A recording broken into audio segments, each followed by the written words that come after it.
नमस्कार। प्रधानमंत्री नरेंद्र मोदी जी7 की बैठक में हिस्सा लेने के लिए कनाडा गए हुए हैं। आखिर ये जी7 क्या है, ग्रुप 7 समूह क्या है, इसका क्या राजनीतिक या पॉलिटिकल या डिप्लोमेटिक महत्व है और भारत के लिए क्यों महत्वपूर्ण है और भारत को बार बार इस बैठक में क्यों बुलाया जाता है जबकि भारत इसका मेंबर नहीं है। तो सबसे पहले बात करते हैं कि जी7 है क्या। देखिए, जी7 की स्थापना 1973 में हुई थी। ये वो दौर था जब पूरी दुनिया में तेल का संकट पैदा हो गया था।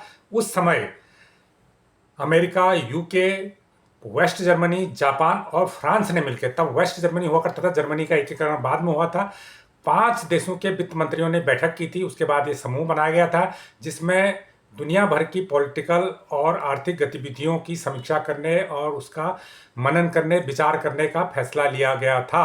तो उस समय ये 5 देश थे, तब ये कहलाता था जी5।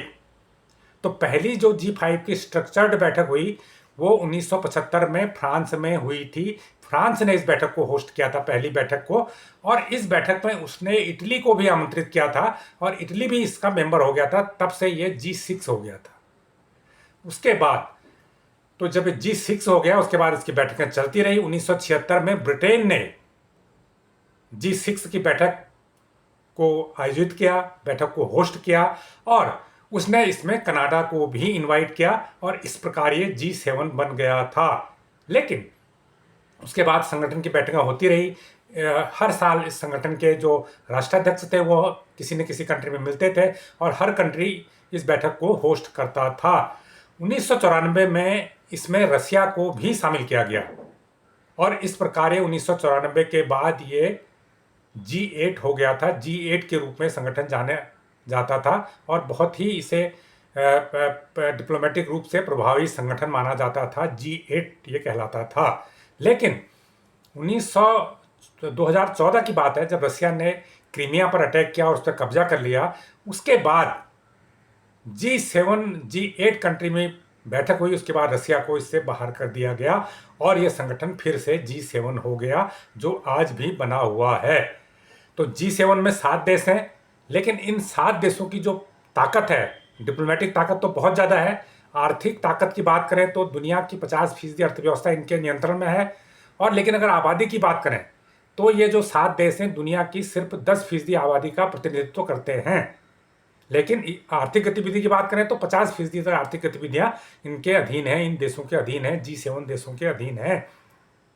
लेकिन डिप्लोमेटिक ताकत इनकी और भी ज़्यादा है। तो ये तो जी7 का एक कैसे बना, कैसे वो काम कर रहा है। आज जी7 दुनिया का सबसे बड़ा आर्थिक और जियोपॉलिटिकल संगठन बन चुका है और ये दुनिया के उन सभी मुद्दों पर निर्णय लेता है, उन मुद्दों पर विचार करता है जो अनसुलझे होते हैं, जो सुलझने में नहीं आ रहे होते हैं। ये यूक्रेन रसिया युद्ध पे भी बात कर रहा है और अब जब जी7 की मीटिंग 17-18 को कनाडा में हो रही है, जून को 17-18 जून को कनाडा में हो रही है, तो मुझे लगता है कि इजराइल और जो ईरान के बीच में संघर्ष है इस पर भी बात होगी, कोई रोकथाम के उपाय पर भी चर्चा होगी। तो ये एक इसका एजेंडा है। लेकिन हम यहाँ पर ये बात कर रहे हैं कि भारत को आखिर जी7 क्यों बुलाता है जबकि भारत तो इसका मेंबर है ही नहीं। तो इसमें यह हुआ है कि 2003 में यह तय हुआ है कि जी7 में एक आउटरीच सेशन रखा जाएगा। उस आउटरीच सेशन में अफ्रीका और एशियाई जो देश हैं, जो विकासशील देश हैं, उनको भी इनवाइट किया जाएगा। उसके बाद 2003 में भारत को इनवाइट किया गया, 2005 में भी भारत को इनवाइट किया गया, 2006, 7, 8 और 9 में लगातार भारत को इनवाइट किया गया। इसके बाद 2019 से लगातार भारत को इनवाइट किया जा रहा है। हालांकि 2020 में कोविड के चलते ये सम्मेलन नहीं हो पाया था, लेकिन पिछले साल जब इटली में हुआ था तब भी भारत गया था। उससे पहले ये सम्मेलन उससे पहले इटली से पहले ये सम्मेलन जापान में हुआ था, उससे पहले जर्मनी में हुआ था, उससे पहले ब्रिटेन में हुआ था और लगातार इन कंट्री में भारत ने शिरकत की है। तो आखिर भारत को क्यों बुलाते हैं? देखिए, भारत एक बढ़ती हुई अर्थव्यवस्था है। आज भारत दुनिया की चौथी बड़ी अर्थव्यवस्था बनने को अग्रसर हो चुका है, या मैं कहूँगा कि बन ही चुका है। उससे पहले 5वीं अर्थव्यवस्था तो था ही। ऐसे में जितने भी ताकतवर देश हैं, जितने भी ताकतवर समूह हैं, उनमें भारत भले ही शामिल हो या ना हो, लेकिन भारत को वो इग्नोर नहीं कर सकते हैं। भारत को की महत्व को हमेशा वो समझते हैं, इसलिए भारत को इसमें इन्वाइट किया गया और लगातार इनवाइट किया जा रहा है भारत में। इस बार ये कनाडा में हो रहा था। ऐसा लग रहा था कि शायद कनाडा से भारत के संबंध अच्छे नहीं हैं, भारत को शायद कनाडा न बुलाएगा, क्योंकि जो देश होस्ट करता है उस देश का भी अधिकार होता है कि किसे बुलाए किसे नहीं बुलाए।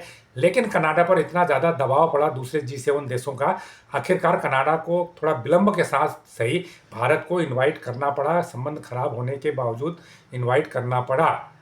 इसलिए करना पड़ा क्योंकि भारत दुनिया की चौथी बड़ी अर्थव्यवस्था है। लेकिन चीन, हालांकि भारत से भी बड़ी अर्थव्यवस्था है, सेकेंड अर्थव्यवस्था है, लेकिन चीन को इसमें इनवाइट नहीं किया गया है। तो इस प्रकार ये जो G7 है काफ़ी महत्वपूर्ण है। वैश्विक फोरम पर भारत की मौजूदगी इसमें महत्वपूर्ण है। और यूरोपीय यूनियन को भी इसमें बुलाया जाता है। हालांकि यूरोपीय यूनियन भी इसका कोई यूरोपीय यूनियन चूँकि कोई कंट्री नहीं है इसलिए कोई वो मेंबर नहीं है, लेकिन यूरोपीय यूनियन को एक स्थायी मेंबर जैसी ही मान्यता इसमें मिली हुई है।